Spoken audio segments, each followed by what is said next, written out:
Everything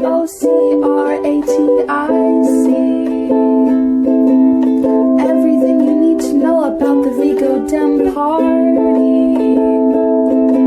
So sit back, relax, and watch from anywhere.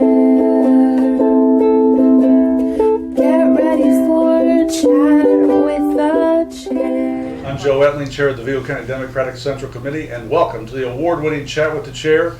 Hope everyone is doing well. We have got an awesome show today. You're going to be delighted. It's going to be more guests than we've had on the set for months, and it's huge guests today. So let's get right to our guests. Tell our viewers who you are. I'm Sarah Knoblock. I'm the Vigo County Tobacco Prevention Cessation Coordinator at CASY. Good morning, I'm Kandace Brown with Drug Free Vigo County and Chances and Services for You.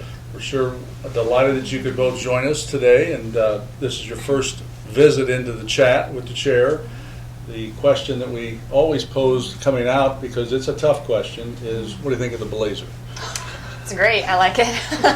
Tie is questionable. Oh, is that right? No one's gone to the tie.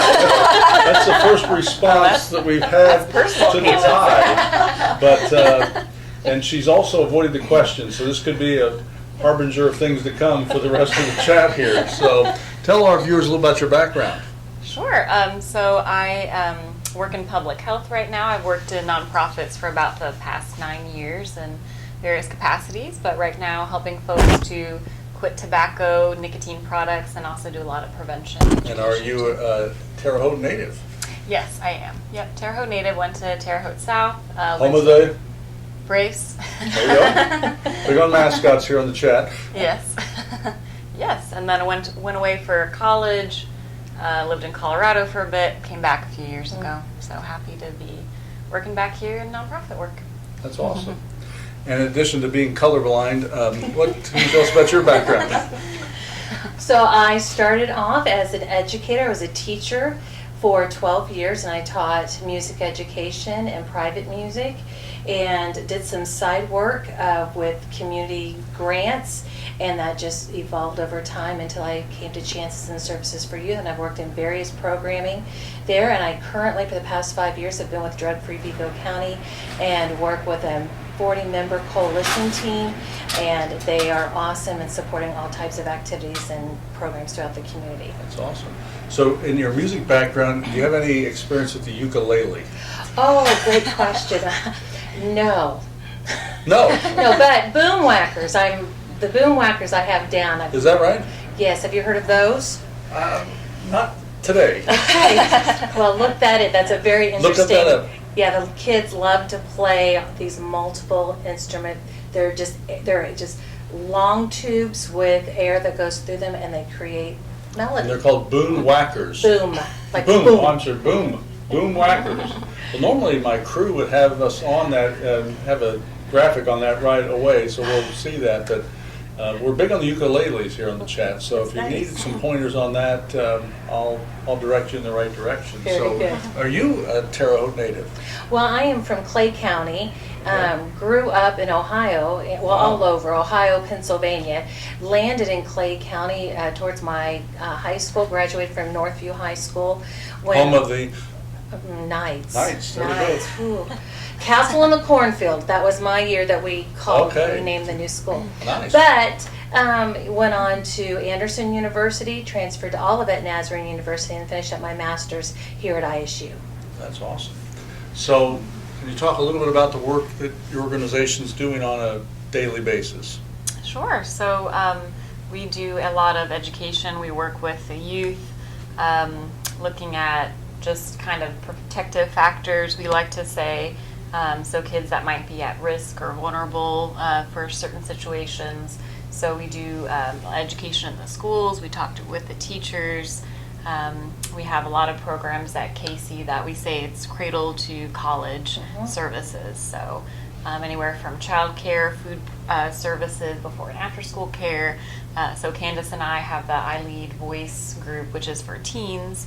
So leadership development, kind of focusing on a tobacco, alcohol, drug-free lifestyle, but doing a lot of leadership stuff too, making it fun and engaging, empowering them so that they can educate and make a difference in the community too. Now, we have probably the brightest viewing audience that's in existence throughout the internet or through social media for certain. But just so that they're clear what CASY stands for, why don't you make sure you identify that? It's Chances and Services for Youth, and then smushed together it's CASY. CASY, there we go, Yeah, CASY. CASY, So, yeah. can you talk about some of the challenges that you've been facing, particularly during this period with the pandemic, with trying to deal with children and youth? Well, as you know, the social distancing changed how we communicate on every level. And bringing kids together was just not possible. So we went to the media platform as well, Zoom and so forth. But boy, the connection just wasn't there. You do the best you can, but kids need collaboration. They need to work together. They need community. And so we are so grateful that finally it's opened up and we were able to bring the kids together to work on various community projects.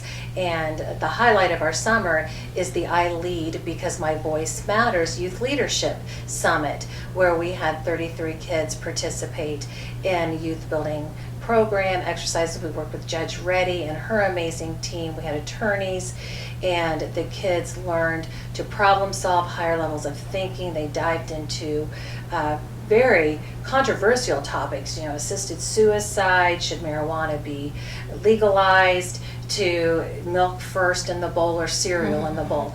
And they became passionate about so many of these topics, and the arguments could go on and on. But the exciting part was that they were starting to connect with the other side, to be able to hear the other side's point of view, and to be respectful of that, and then to be able to present their case in a respectful way, which then accumulated to the time in the courthouse with Judge Reddy and her team, where they argued a mock trial. And a fantastic storyline was written by her team, and the kids dived into the levels of complexity of the situation and were able to really pull out some interesting facts. There's a lot of great information there. We may have to devote an entire chat about milk in the bowl or the cereal in the bowl. Of course, you kind of glaze through that. I mean, is there an answer? Do we need to solve this? Well, if you would bring the I Lead Voice kids to the table, you would hear the truth. Is that right? On the milk versus Are we cereal able first. to break that here on the chat? Is there I think so. breaking news? I think so. I think we need to do it. Oh, but can you tell us though? I mean, you're teasing. This is a tease.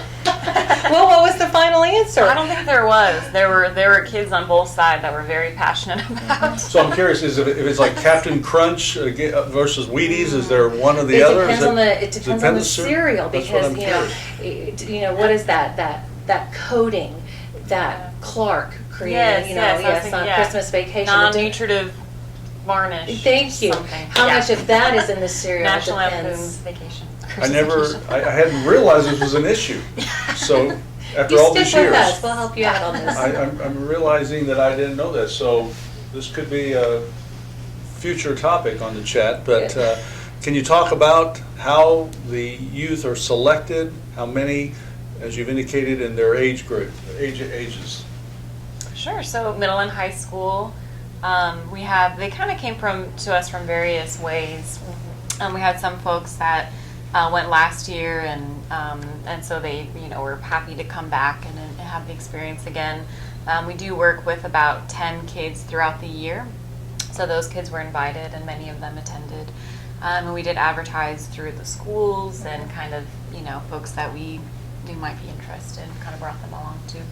So in building a program, we go to the people we know and say, hey, your kiddo's this age, would this be something? And then the kid learns about it, then they bring their friends along.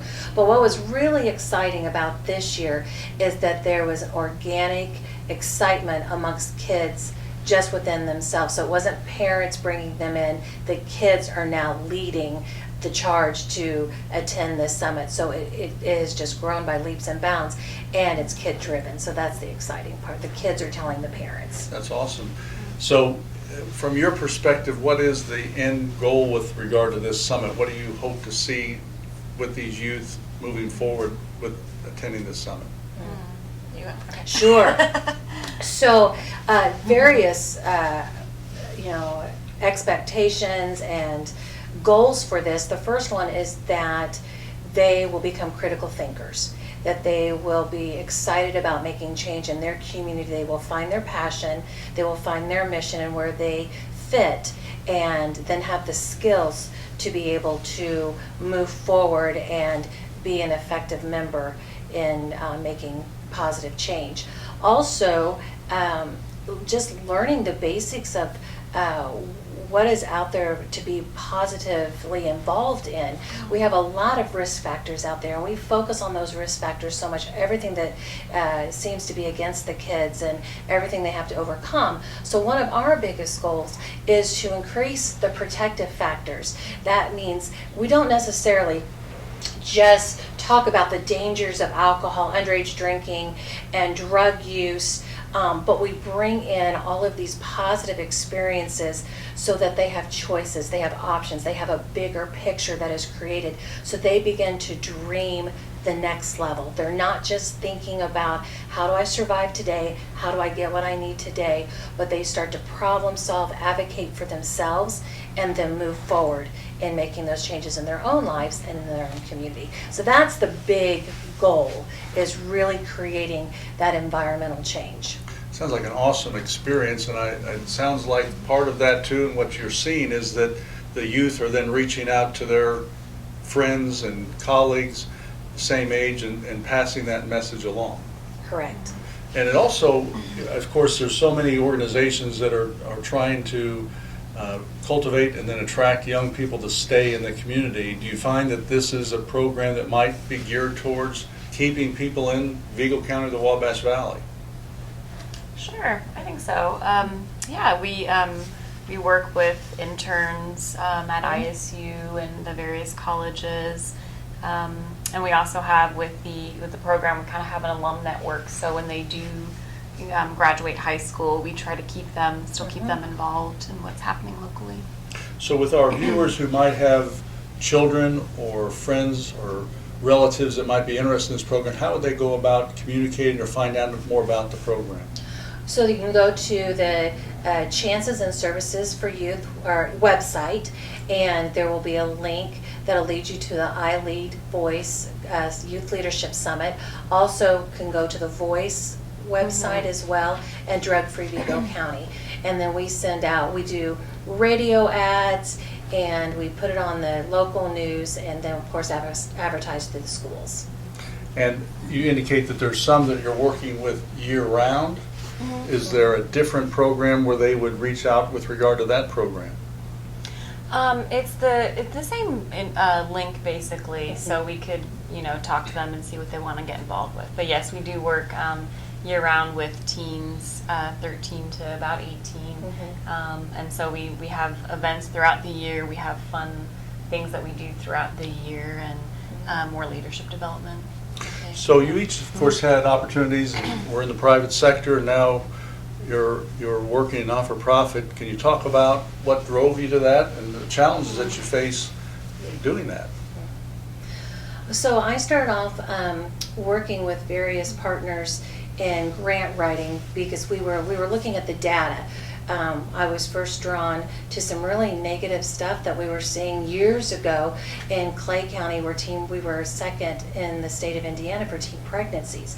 And so we started getting involved in just character-based education programs and working with the kids in the schools and partnering with the teachers. So that was just kind of a side gig that turned into a huge passion, and then over time I just got involved in other various types of programming that we would call character-based education, which has evolved today. Some of those things that Chances and Services for Youth in partnership with Voice and Drug Free Vigo County is that they're passionate about the Big Brothers Big Sisters program, and that's a huge protective factor for our kiddos. And so there's an opportunity for partnership with our programs with Big Brothers Big Sisters.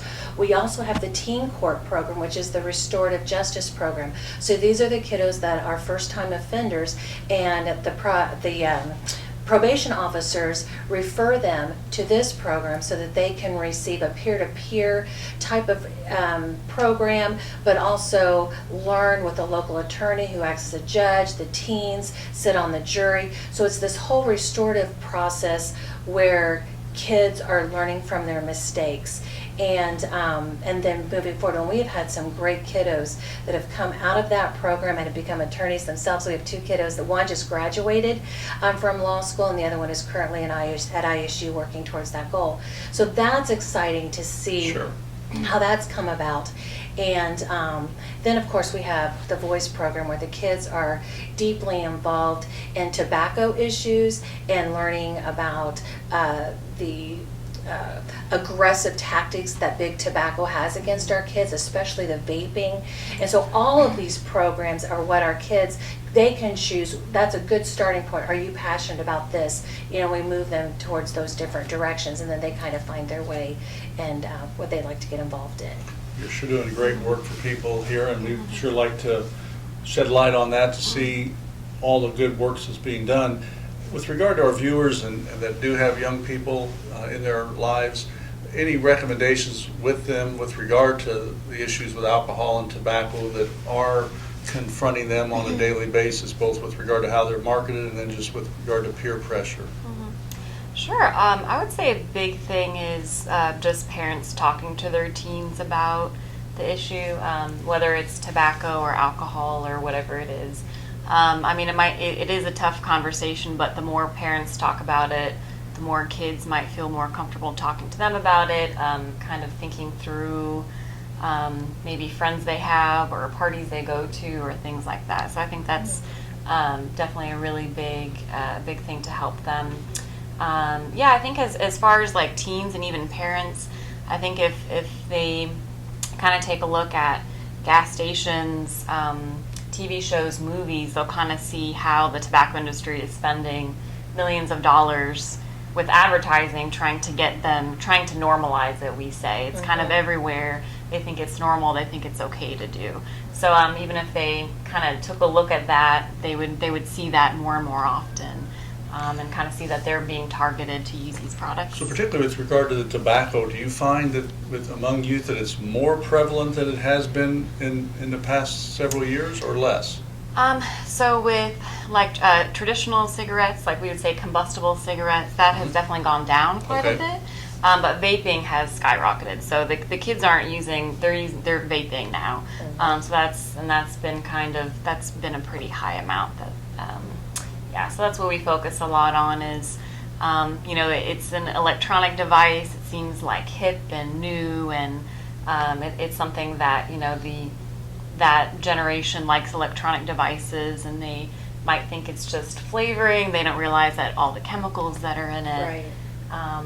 We might have a viewer or two that may not completely appreciate all that's involved with vaping. Would you mind describing that a little bit, and again talking about some of the misunderstandings that people have about that term? Yeah, sure. So there are vaping, e-cigarettes. It's pretty much the same thing. They come in lots of different shapes and forms, but it's basically an electronic device. That's where the E comes from. So it heats a liquid into an aerosol, and then the user inhales that aerosol. But in that aerosol, there can be hundreds of chemicals, heavy metals, nickel, lead, and then also nicotine. So most of those products contain nicotine, which is the addictive chemical that's also in cigarettes that comes from tobacco. So that can start an addiction for sure. It's a very highly addictive chemical.